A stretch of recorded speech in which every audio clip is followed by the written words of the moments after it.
Hi, I'm Dale Schweeman with the Schwee View. Today's topic is going to be the separation of children for immigration. This topic has been building to a pretty good arguing frenzy for the last week or so, and it's going to calm down because our country has a tendency of we deal with one hot issue at a time and never solve it. President Trump has signed a executive order that's supposed to stop the practice of separating the children from their parents when crossing the border into the United States, the Mexican border specifically. Now, that's going to stop it temporarily, but the executive order clearly says it's only a temporary fix. Now, we are polarizing this argument between Democrats and Republicans, conservatives and liberals, lovers and haters. But it's also trying to split off into racial tension areas. One topic I heard it talked about was equating it to the Germans and the separation of Jewish children from their parents at the concentration camps. Now, on the surface, I can see that comparison can be made. However, it needs to be clear that this is not the same. In Germany, they took families that lived there, born there, had been there for a long time. They were not immigrants. They were naturalized people. They were actual citizens of Germany. But because they were Jewish, they were taken to the concentration camps, and that's where the children were separated. This is a completely different issue. This is immigrants coming from one country, another country, into the United States. It's not the same as the concentration camps. Lord, let's please hope it never gets that way. I like the idea that somebody has had the foresight to see and at least put that on Front Street now, because we don't ever want to get it there. We don't want to let it get there. Do not let our politicians hoodwink us like Hitler and his politicians hoodwinked that country. So history is known. Don't let it repeat.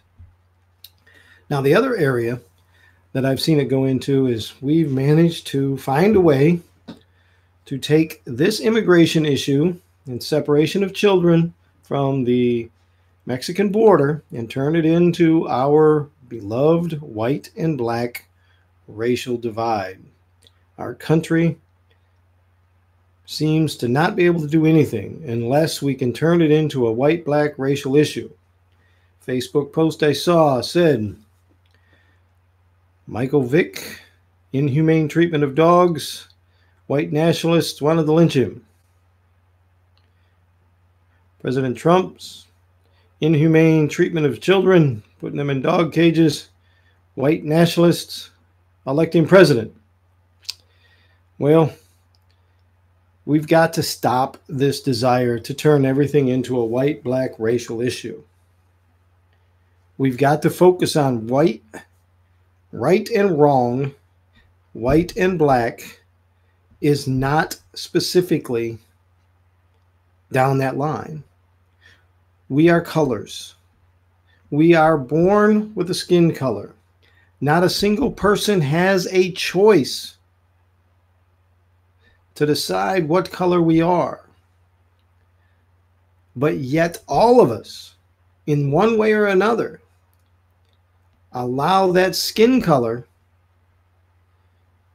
to create the choices we make in life. None of us can choose what color we are, but yet a lot of us allow that color that we are to choose who we are. We've got to stop that. We've got to focus on what is right and what is wrong. Skin color be damned. Our history be damned. I'll have another show on that. But at this point, this is not a white-black issue. I beg you, please stop this. Stop making everything into a white-black issue. This issue of separating children from parents at the Mexican border is wrong. We have turned this into an issue to justify whether or not we can build a wall. We have turned this issue into, do we truly believe in our country or not? If we believe in our country, we're for this. If we don't believe in our country, we're against this. Look, we don't need a wall.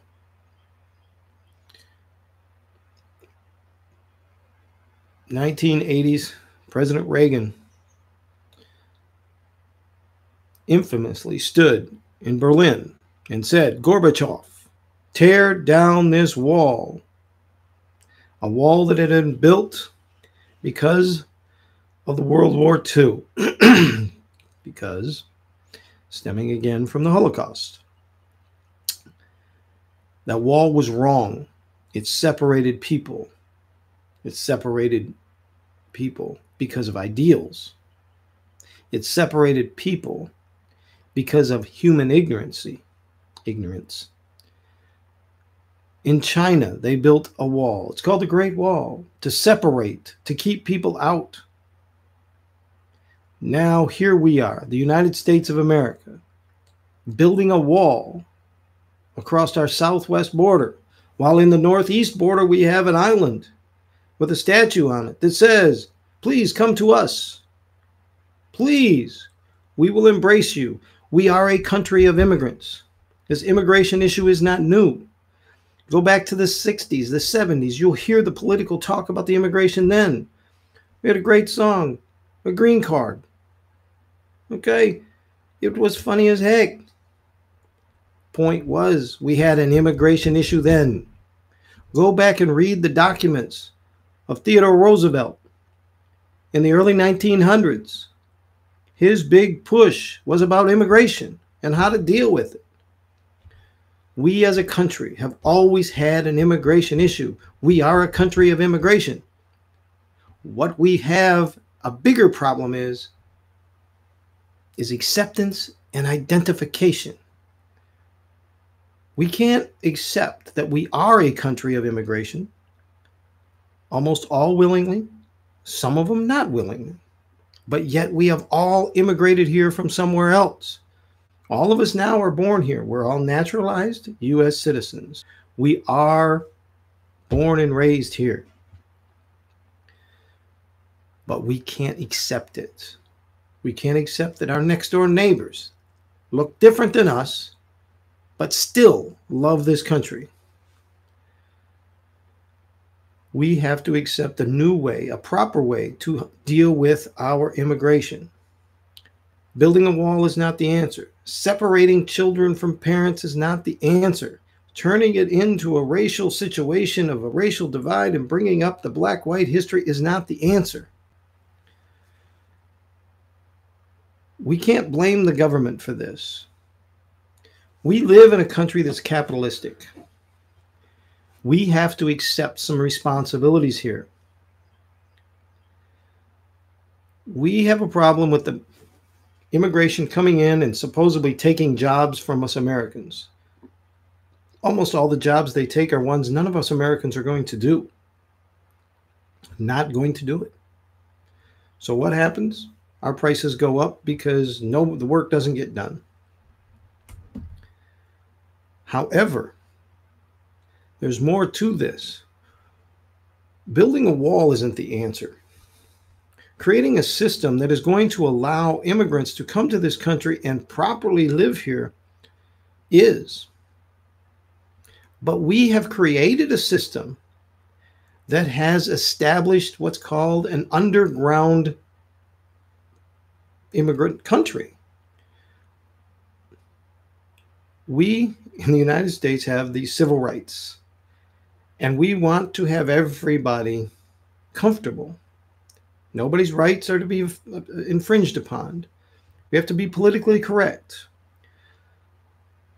A lot of immigrants come in, they don't speak English. So instead of making it uncomfortable for not speaking English, we create a system that everything is bilingual. Is this right or wrong? This is the argument. When we pick up our phone and dial someplace, they automatically say, if you don't speak English, hit this button and you get it in Spanish. Okay, so people come to this country, they don't have to speak English. They never have to. So they never have to be legal. You go to the doctor's office, they'll get you an interpreter. You go to any government agent, you go to any non-government agency, they will get you an interpreter. So this has created a system in which people come to this country and we've catered to them continuing to be an immigrant. We have never made it, we no longer make it to where they have to learn to be a U.S. citizen. Because if you never have to learn English, you'll never pass your U.S. citizenship. But if you learn the English, you become comfortable enough that you'll go down and take the test. You'll do what you need to do. So we can't blame the government 100% for this. But we also can't punish the immigrants. We've created a country that everybody wants to come to.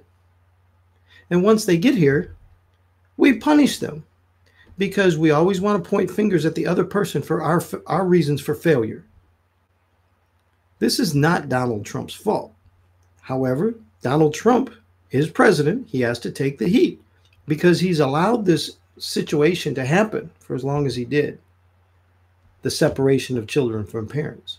He's not responsible for the immigration. It's been going on since the country was created.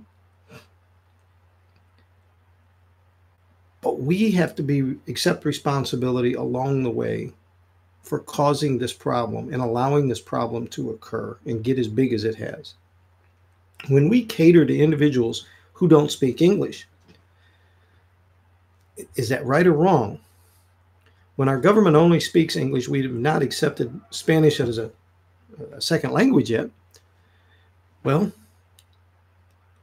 we're still catering by allowing everybody to just speak Spanish.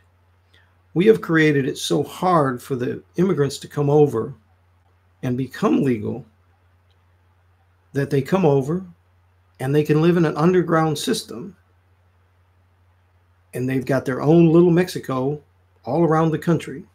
Is it frustrating? Yes. I think it's extremely frustrating. I live in Louisville, Kentucky, right smack dab in the middle. I'm nowhere close to Mexico. I'm nowhere close to Canada. But I'll go into a Walmart in Louisville, Kentucky, and they'll have employees working there who don't speak English. That's frustrating for me. Very frustrating. Doesn't make sense. I go to Mexico. I go to a Walmart in Mexico. They don't have anybody there who speaks English. I don't understand the hypocrisy. Same Walmart here in Louisville. I go to the cash register. There's a button on there that says, press for Espanol. So all you got to do is press a button and you can do everything in Spanish. I go to Mexico and not even the cashier speaks English. So I'm at a loss and hoping I get charged right. Fortunately, they put the pesos to English conversion rate on the wall above the cash register so I can convert it. But that's not the whole point. The whole point is, how are we treating these people when they get here?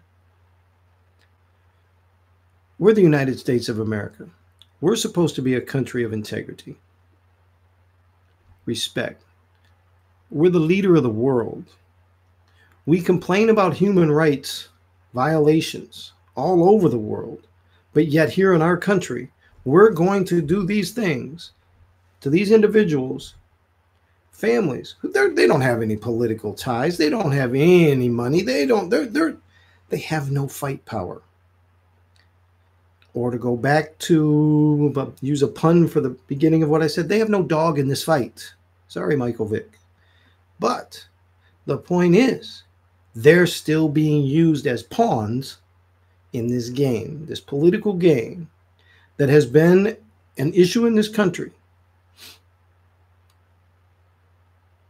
for over 100 years, 200 years. And it'll continue to be an issue until we find a polite, proper human rights way of bringing people from one country to another. We don't have an issue with people coming from other countries that are economically well off. They come in no problem. It's the individuals that come from countries that are economically depressed and educationally depressed. That's where the problem is. That's where we have an issue. But instead of reaching out to try to improve their conditions in their country, both economically and educationally, which, by the way, if we were to do that, then they probably wouldn't want to come to this country or wouldn't need to come to this country. But instead of us reaching out to try to improve that area, we want to take their children from them. Countries that have good income levels, education levels, they immigrate to this country no problem. Why do we go to this extent to want to build a wall and take their children? I'm Dale Schweeman. This is the Schwee View. We need a better way. Thank you.